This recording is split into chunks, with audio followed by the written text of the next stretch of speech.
호산나 하나로 교회 성도 여러분 안녕하십니까? 오늘 성경 말씀은 마태복음 6장 25절에서 34절 말씀입니다.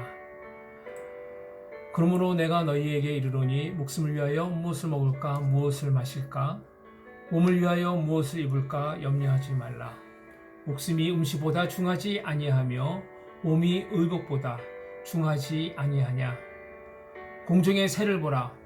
심지도 않고 거두지도 않고 창고에 모아들이지도 아니하되 너희 하늘 아버지께서 기르시나니 너희는 이것들보다 귀하지 아니하냐. 너희 중에 누가 염려함으로 그 키를 한 자라도 더할 수 있겠느냐. 또 너희가 어찌 의복을 위하여 염려하느냐. 들의 백합화가 어떻게 자라는가 생각하여 보라. 수고도 아니하고 깃쌈도 아니하느니라. 그러나 내가 너에게 말하노니 솔로몬의 모든 영광으로도 입은 것이 이 꽃 하나만 갖지 못하였느니라. 오늘 있다가 내일 아궁이에 던져지는 들풀도 하나님 이렇게 입히시거늘 하물며 너희일까 보냐. 믿음이 작은 자들아, 그러므로 염려하여 이르기를 무엇을 먹을까 무엇을 마실까 무엇을 입을까 하지 말라. 이는 다 이방인들이 구하는 것이라. 너희 하늘 아버지께서 이 모든 것이 너희에게 있어야 할 줄을 아시느니라. 그런즉 너희는 먼저 그의 나라와 그의 일을 구하라. 그리하면 이 모든 것을 너희에게 더하시리라. 그러므로 내일 일을 위하여 염려하지 말라. 내일 일은 내일이 염려할 것이요 한날의 괴로움은 그날의 족하니라. 아멘.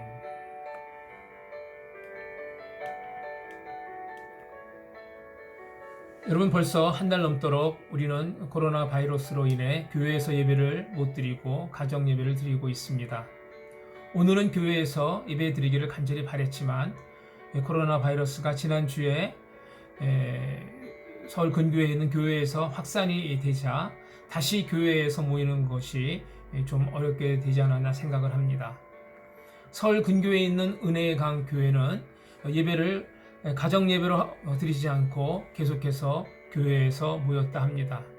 더욱이 교회에서는 의학적으로 확인되지 않은 이 소금물로 손과 입안을 뿌려서 소독하는 영상을 뉴스를 통해 보았습니다.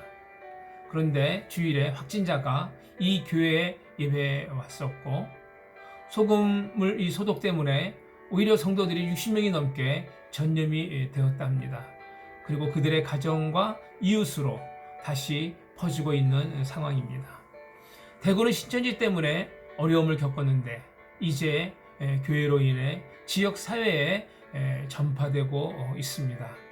더욱이 이 교회는 병을 치유하는 사역을 하는 그런 교회라고 하던데, 그래서 안 믿는 사람들은 이 교회로 인해 더욱 모든 이 교회들과 기독교에 대해 반감을 가지게 되지 않았나 생각을 합니다.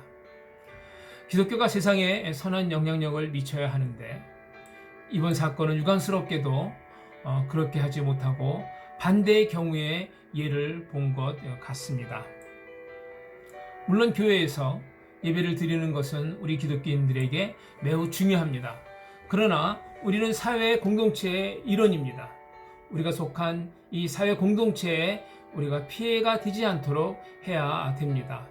우리는 이런 전염병이 있는 경우 교회에서가 아닌 가정에서 예배를 드림으로써 오히려 사회의 본이 되어야 할 것입니다. 물론 여러 가지 아쉬운 점은 있습니다. 그러나 이것은 믿음의 문제가 아니고 전염병으로 인한 다른 사람들을 배려하는 에티켓과 이 질서의 문제입니다. 이 공동체의 건강을 위한 문제입니다. 여러 가지로 많은 힘든 시간을 여러분 보내시고 있으리라 생각을 합니다. 저도 빨리 코로나 바이러스가 종식되어 여러분들을 만나고 또 예배를 드리고 싶습니다. 그러나 지금은 참고 기다리고 오히려 이럴 때 더욱더 자신의 신앙과 사회를 위해 기도해야 기도해야 된다고 생각합니다. 다음 주 3월 29일은 교회에서 여러분을 보기를 원하지만 상황이 여전히 좋지 않으면 4월에 뵐 수도 있겠습니다.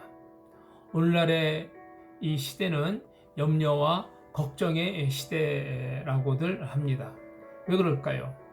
사실 과학의 진보는 사람들에게 많은 편리함을 가져다 주었습니다.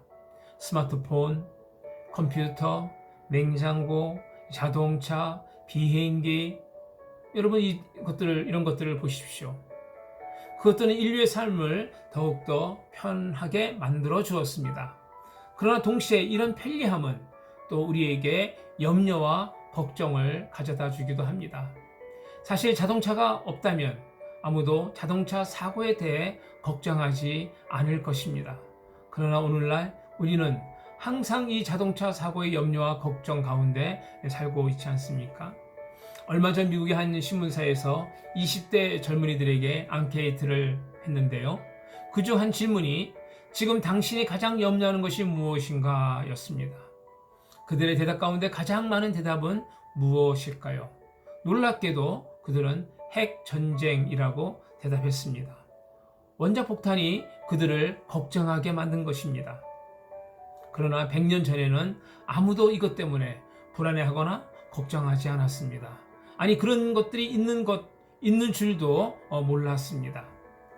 지금 전 세계적으로 가장 큰 걱정과 근심은 어려움은 전염병입니다.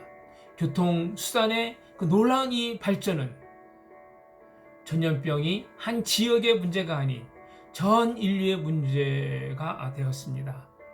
바이러스도 비행기나 배, 기차, 자동차를 타고 아주 매우 빠른 속도로 국경을 넘어가고 있기 때문입니다. 코로나 바이러스로 인해 우리는 건강뿐만 아니라 여러 가지를 걱정해야만 합니다. 특별히 경제 위기가 우리를 더욱 불안하게 하고 있습니다. 여러분, 그렇습니다. 오늘날 우리는 너무 많은 걱정거리들과 함께 살아가고 있습니다. 크고 작은 걱정들이 우리를 둘러싸고 있습니다. 공동체적인 그런 걱정들과 또 개인적인 걱정들이 우리를 둘러싸고 있습니다. 그렇다면 성도 여러분, 그리스도인은 어떻게 이 걱정들 가운데 살아야 하겠습니까? 지난주에 빌립보서 4장 6절, 7절 말씀을 가지고 근심 걱정에 대해 말씀드렸습니다만 오늘도 이 주제로 말씀을 드리겠습니다. 무엇보다도 저는 여러분들이 예수님에게서 그 답을 찾으시기 바랍니다. 그렇다면 여러분, 예수님께서는 여기에 대해서 뭐라고 말씀하셨을까요? 먼저 예수님께서는 염려의 이 본질에 대해 말씀하십니다. 염려란 무엇입니까? 그것은 비생산적이고 불신이라는 것입니다. 첫째, 염려는 비생산적입니다. 본문 27절을 보십시오. 너희 중에 누가 염려함으로 그 키를 한 자라도 더할 수 있겠느냐라고 말씀하십니다. 사람이 염려한다고 키가 더 커집니까? 예수님 시대에 유대인들은 그들의 원수인 로마인보다 키가 더 작았다고 합니다. 어쩌면 유대인들은 키 때문에 열등감이 있었는지도 모르겠습니다. 그러나 예수님은 이 설교를 통해 유대인들의 염려가 비생산적이라는 것을 보여주고 있습니다. 염려하는 것은 아무런 유익이 없어. 그런데 왜 염려하는가? 염려는 당신에게 그 어떤 도움도 주지 못한다라는 것입니다. 여러분, 염려한다고 키가 자랍니까? 염려한다고 그 염려가 문제를 해결합니까? 아니죠. 염려하는 것은 비생산적이라는 것입니다. 어떤 목사님이 염려에 대해 말씀하기를 염려는 마치 그네와 같다라고 하셨습니다. 그네에 앉아서 그네를 타면 그리고 그네를 밀면 앞으로 나아가시면 그네는 다시 제자리로 돌아옵니다. 힘차게 밀면 더 세게 앞으로 나아가지만 곧 다시 제자리로 옵니다. 여러분, 물론 우리가 아무것도 염려 안 할 수는 없겠지만 염려를 한다고 해서 그 염려가 우리를 한 발자국 더 앞으로 나아가게 하지는 않습니다. 그럼에도 우리는 늘 염려하는 모습을 보지 않습니까? 그 염려하는 그 모습이 우리의 자아상 아닌가요? 염려함으로 여러분이 만약 자신의 문제를 해결할 수 있다면 염려해도 될 것입니다. 그러나 염려가 그 문제를 해결할 수 없다면 왜 염려하십니까? 이 경우 염려가 비생산적이라는 것입니다. 둘째, 염려는 불신앙이라는 것입니다. 31절, 32절 말씀을 보십시오. 그러므로 염려하여 이르기를 무엇을 먹을까 무엇을 마실까 무엇을 입을까 하지 말라. 이는 다 이방인들이 구하는 것이라. 너희 하늘 아버지께서 이 모든 것이 너희에게 있어야 할 줄을 아시느니라. 여러분, 이 말씀 보면 염려는 불신앙의 영역이라는 것입니다. 하나님 없이 사는 사람들, 예수님 없이 사는 사람들의 것이라는 겁니다. 내일에 대한 소망과 구원이 없이 사는 사람들의 것이라는 겁니다. 염려는 불신자의 삶의 일부분이라는 겁니다. 근심 걱정으로 가득한 삶, 이것이 불신자의 삶입니다. 그러나 여러분은 그리스도인 아닙니까?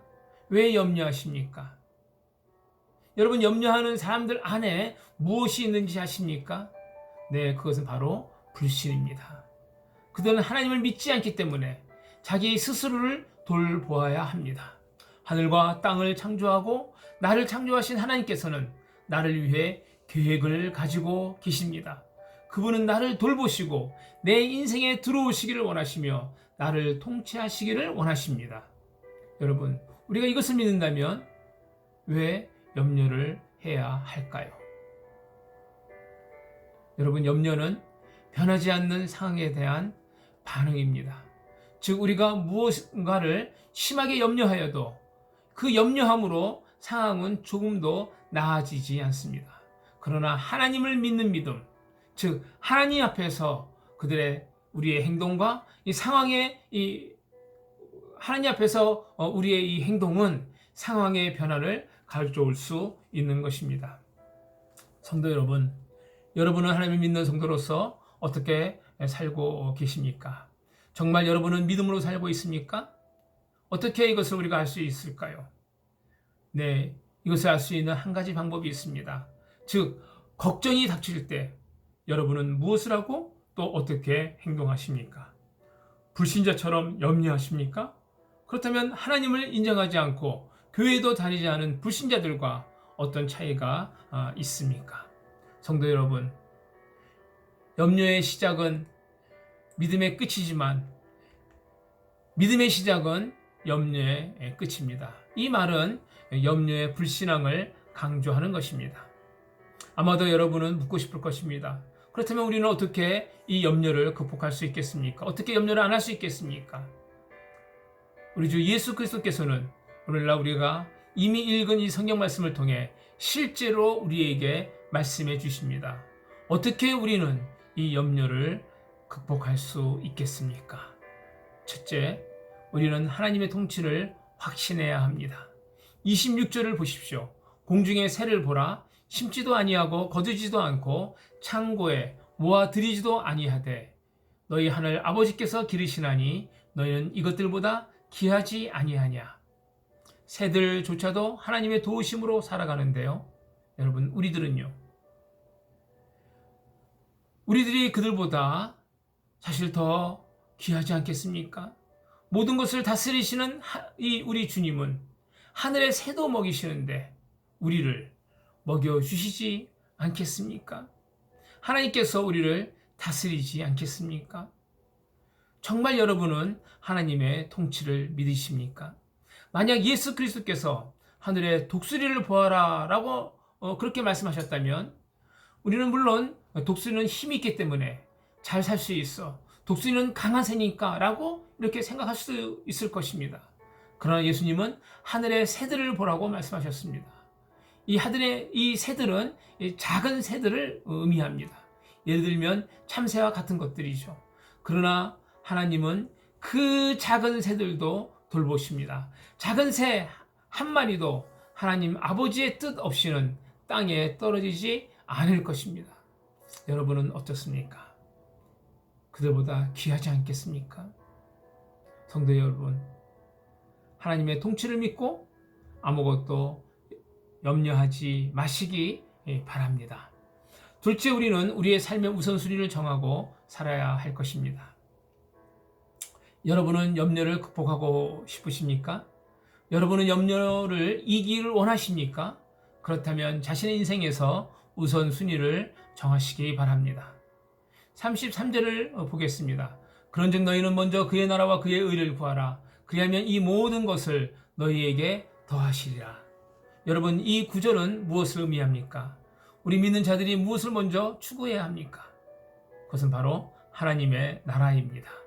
어쩌면 여러분은 다르게 생각할 수도 있을 것입니다. 음식, 의복, 또 여러 가지 물질적 필요가 하나님의 나라, 교회, 또 영적 필요보다 더 중요하다고 생각할 수도 있을 것입니다.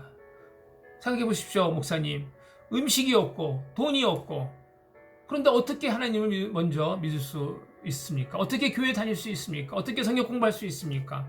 먼저 돈을 벌어야 하고, 그래야 하나님과 교회를 위해 봉사할 수 있지 않겠습니까? 여러분, 아닙니다. 이것은 불신자들의 생각이고 믿음이 없는 자들의 생각입니다. 성경의 말씀은 완전히 다릅니다. 먼저 하나님의 나라입니다. 그것은 믿음의 삶입니다. 이것이 신자들의 삶입니다. 그러면 하나님은 우리를 위해 모든 것을 하실 것입니다. 여러분, 우리에게 어떤 문제들이 있습니까? 하나님보다 문제를 먼저 생각하지 마시기 바랍니다. 그렇게 하면 걱정이 생겨납니다. 우리가 먼저 하나님의 나라와 하나님을 찾을 때 하나님은 우리의 나머지 문제들을 해결해 주실 것입니다. 이것이 믿음입니다. 이것이 기적과 같은 믿음의 삶입니다. 셋째, 우리는 오늘에 만족해야 합니다. 성도 여러분, 오늘에 만족하며 사시기 바랍니다. 그러면 우리는 염려를 극복할 수 있습니다. 여러분의 인생에서 어제나 내일에 대해 걱정하지 마시기 바랍니다. 어제는 과거고 내일은 미래입니다. 과거를 걱정하지 마십시오. 이미 지나갔습니다. 미래에 대해 걱정하지 마시기 바랍니다. 아직 오지 않았습니다. 학교에 종을 치는 종치가 있었습니다. 그는 자신의 인생이 불행하다고 생각했습니다. 그래서 사람들에게 자신의 불행한 그 인생에 대해서 이야기를 종종 했습니다. 사람들이 그 종치기에게 이렇게 묻습니다. 왜 그렇게 행복하지 않습니까? 그러자 그가 대답을 합니다. 나는 36,000번이나 종을 쳐야 합니다. 매일 학교에서 10번 종을 쳐야 하는데 일주일이면 70번, 한 달이면 300번, 1년에 3,600번이나 종을 쳐야 합니다. 그런데 난 아직 10년은 더 일을 해야 합니다. 그러니 아직도 난 36,000번이나 더 종을 쳐야 합니다. 당신은 내가 얼마나 지겨운지 이해하십니까? 여러분, 이 사람은 자신의 인생의 초점이 어디에 맞춰져 있습니까?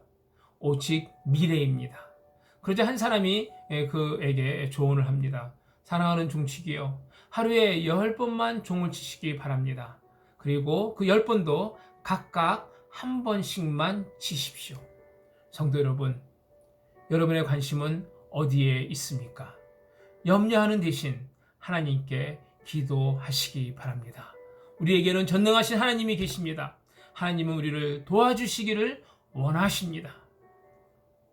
여러분, 오늘에 만족하며 사시기 바랍니다. 빌립보서 4장 6절 말씀을 보십시오. 아무것도 염려하지 말고 다만 모든 일에 기도와 간구로 너희 구할 것을 감사함으로 하나님께 아뢰라. 사랑하는 성도 여러분, 여러분에게 어떤 소원이 있습니까? 하나님 앞에 기도하시기 바랍니다. 여러분은 걱정에 압도되어 있지는 않습니까? 하나님 앞에 기도하시기 바랍니다. 우리의 하늘 아버지 하나님은 우리를 돌보시고 우리의 문제들을 해결해 주실 것입니다. 성도 여러분, 아무것도 염려하지 마시기 바랍니다. 하나님의 통치를 믿으시기 바랍니다. 하나님은 우리를 사랑하십니다. 우리는 하나님의 형상대로 창조되었기 때문에 하나님께서는 우리를 정말 귀하게 여기십니다. 그 하나님은 우리를 사랑하십니다. 우리의 모든 것을 아십니다. 아무것도 염려하지 말고 다만 모든 일에 기도와 간구로 우리의 구할 것을 감사함으로 하나님께 아뢰는 저와 여러분이 되시기를 주님의 이름으로 축복합니다.